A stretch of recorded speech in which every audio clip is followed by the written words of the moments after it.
London in 1600 was a city in motion. Narrow lanes and timber houses still shaped daily life, and church towers stood above the roofs in smoke and mist. Today, new AI tools help us picture this London. By studying real sketches, engravings and paintings from the period, AI can rebuild streets, buildings, clothing and crowds. It cannot replace history, but when it follows the sources closely, it helps us step into the city again. We start in the city, near Cornhill, at the Royal Exchange. This was London's key place for business, built to give trade a proper home. Under its covered walks, merchants met to talk about ships, cargo and prices. They traded cloth and spices, but they also traded trust.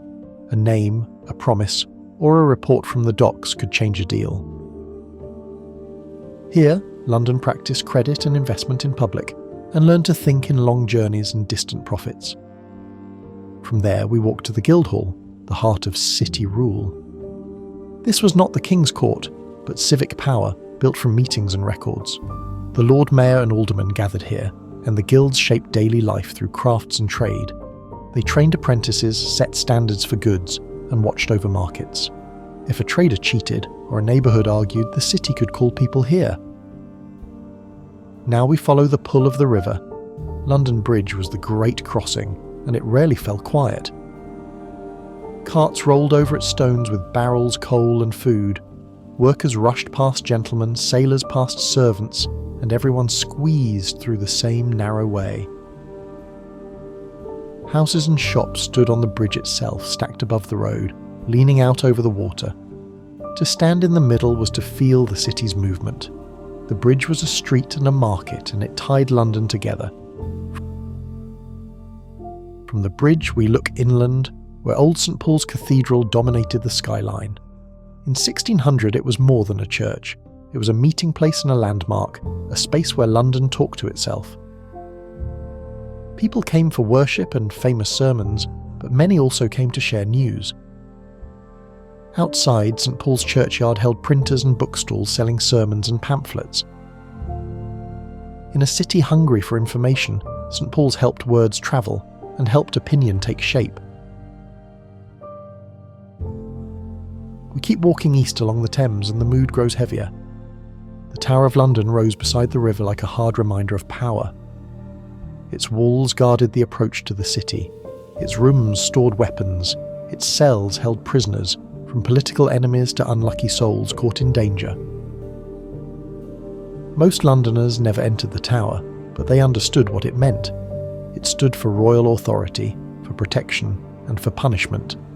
Boats passed its stone face every day, and the tower watched them with calm, steady force. A short walk away, the river becomes a working road. At Billingsgate, the day began early, often before sunrise. Small boats arrived with fish from the coast, and porters carried wet baskets to buyers waiting on the quay. Shouts rose over the slap of water and the creak of wood. The smell was sharp and salty, mixed with smoke from nearby fires. Billingsgate mattered because it fed London daily, and because it showed how the city lived on steady supply hour after hour. From the river air we turn back into the streets and head for Cheapside, one of London's busiest shopping routes. Here, money became visible. Goldsmiths displayed bright work, drapers sold cloth in rich colours, and shop signs hung above the crowd. Ordinary people came to spend wages on bread, tools and small comforts. The wealthy came to show taste and status. Processions sometimes passed through, so politics and trade shared the same stones. Cheapside was where spending shaped identity and where the city's dreams felt close. Then we walked north to Smithfield, where London's hunger had its own address. This was the great livestock and meat market. Animals were driven in from the countryside and the market turned that movement into food for thousands. Hooves struck the ground, drovers shouted, buyers argued and butchers worked fast. The air was heavy and the scene could feel rough, but it was necessary.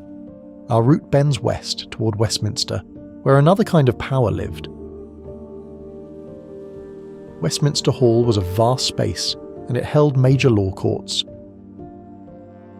People came with lawsuits, land claims, and family disputes that could change a life in a single decision. Nearby, the Palace of Westminster was where Parliament met. Debates there touched taxes, religion, trade, and royal power. Many Londoners never entered these rooms, but they felt the results in prices, rules, and sudden shifts in peace. For our last stop, we returned to the Thames once more, because the river ties the whole tour together. Downstream at Deptford Royal Dockyard, London's future was built by hand. Shipwrights shaped timber into hulls, rope makers twisted fibres into thick lines, stores of tar, canvas, masts and tools waited for the next vessel. This was hard, skilled work, and it supported whole riverside communities. And that is our walk through London in 1600. 10 places, 10 different sounds and smells, yet one connected city. Business, government, worship, markets, law, and shipbuilding all moved together, like parts of one machine powered by the Thames.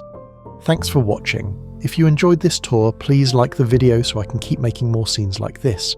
And if there is a city or time period you want next, drop it in the comments.